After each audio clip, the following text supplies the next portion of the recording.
It is going around that the Jubilee Party, it is preparing to have its NDC, I think, on 25th or 29th of this month.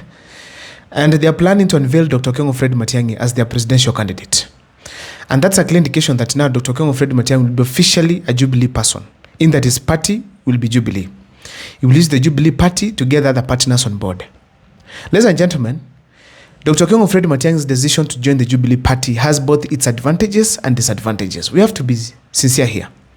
And on this particular video, I want to take you through on some of the advantages, then later on some of the disadvantages of Dr. Kengo Fred Matiang'i joining the Jubilee Party. But before I take you through, if this is the first time you're watching my videos at Mkwa Times, please take a second or two to subscribe, like, and comment, because that is the best support you can always give this channel. Now, ladies and gentlemen, as I told before in a video in this channel, I'd said that Dr. Kengo Fred Matiang'i is part and parcel of the Jubilee administration. When it was formed, Dr. Kengo Fred Matiang'i was there. The people who formed it include Dr. Kengo Fred Matiang'i. So therefore, the decision to be in Jubilee Party is not bad. It's not a bad decision. It's not a wrong decision as such. Despite having its advantages and disadvantages, it was something to happen. But the fact remains also that in the Kenyan history of politics, there's no party except KANU that has gone twice and then won an election. And ever since we had the best performing president, that is Moi Kibaki, still the PNU went on to die.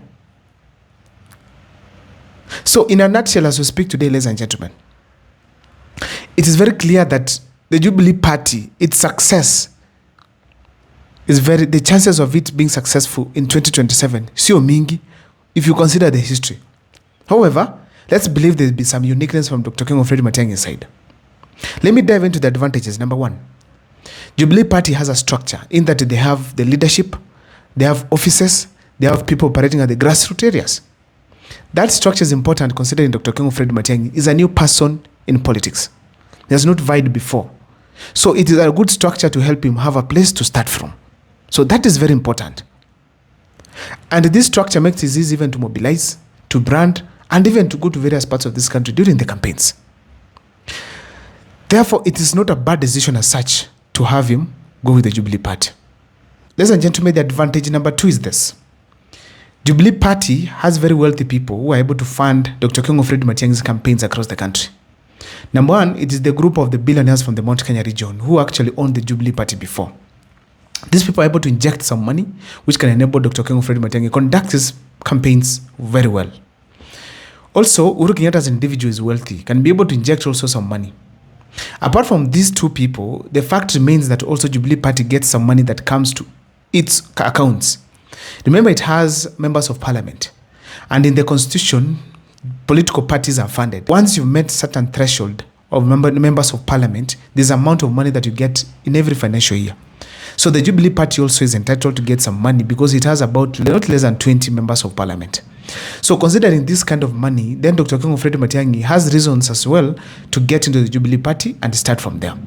Having some money injected to your party, it's a good starting point for you. So I feel strongly that that one also could have motivated Dr. Kengo Fred Matiang'i to join the Jubilee Party. Apart from that, ladies and gentlemen, it's the manpower. When you say Jubilee Party has a structure, in those structure it involves people. People are able to, let's talk of people are able to organize campaigns, mobilize. Some of them are able to campaign. Some of them are able to run offices. And these are people who are well known who have been there, so they know what to do. So Dr. Kengo Fred Matiang'i has some allies at the beginning who can be able to conduct his campaigns well across the country. So therefore, it's ideal. It was one of the things that motivated Dr. Kengo Fred Matiang'i to, of course, to consider Jubilee Party. And the thing that I have to tell you is this. There's some good relationship between Dr. Kengo Fred Matiang'i and the owners of Jubilee. As I started by saying, the Jubilee Party, when it was being formed, Dr. Kengo Fred Matiang'i was part and parcel of that team.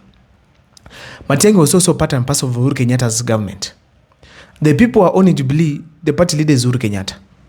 A clear indication that, ladies and gentlemen, Dr. Kengo Fred Matiang'i is going to get into a certain team that is used to. So people, they have a good relationship. They can trust each other and they can do some things together just the same way they used to do it well in government. So that is also a motivating factor for Dr. Kengo Fred Matiang'i to settle on the Jubilee Party. Also, to move forward, ladies and gentlemen, let me talk about the track record. If Dr. Kengo Fred Matiang'i wants to brag on some of the things that he did in government, then he has to talk about the Jubilee government. Because some of these things that he did, education, ICT, migration of analog to digital, what he did in education, the efforts he made to restore the country from Shabab that were attacking us here and there, all those things happened while he was in Jubilee. So the track record of Jubilee then, it migrates to Dr. King Fred Matiangi automatically. Now, those are some of the advantages, ladies and gentlemen, I'm able to say that made Dr. King Fred Matiangi settle on the Jubilee Party. Now, let me take you to the disadvantages. But before I also take you the next step, please, I hope you've subscribed. Now, the next step is this now. The disadvantages of Dr. King Fred Matiangi joining the Jubilee Party. I'm strongly convinced that William Ruto wanted this. He wanted Dr. King Fred Matiangi to join the Jubilee Party. That he does not come as an independent person. And he automatically brands Dr. King Fred Matiangi a project. It's going to be so easy for William Ruto to start saying that Matiangi is a project, he could not stand by his own, he could not come out and get his party and compete with him. That is likely to happen. And I feel strongly that the choice of Dr. King Fred Matiangi joining the Jubilee Party, it was the start of other problems that are very unnecessary. Like now being branded a project. Apart from that, ladies and gentlemen, there are some flaws within the Jubilee administration where we had excessive borrowing, corruption, and many others. So, as much as Dr. King Fred Matiangi migrates with the benefits or maybe the good track record from the Jubilee side, or maybe the Jubilee administration, he also migrates with the flaws of the Jubilee administration, where and every wrongdoing that was done there, Dr. King Fred Matiangi will carry the burden. Just like Raila Amolo Odinga carried Uhuru Kenyatta's burden back in 2022. Cost of fuel is increased. Raila Amolo Odinga is branded. Because he was now branded a project of Uhuru Kenyatta. So in a nutshell, ladies and gentlemen, it's also going to happen for Dr. King Fred Matiangi. That is a necessary problem.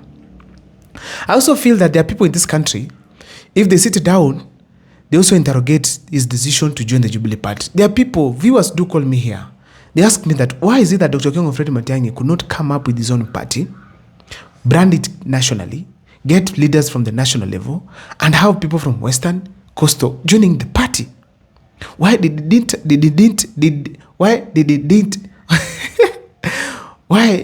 not do that? That is one of the questions that Kenyans are asking themselves. Those are some of the questions that Kenyans are asking themselves. Why did Matiangi not form a party, brand it nationally? Because to avoid some of these problems.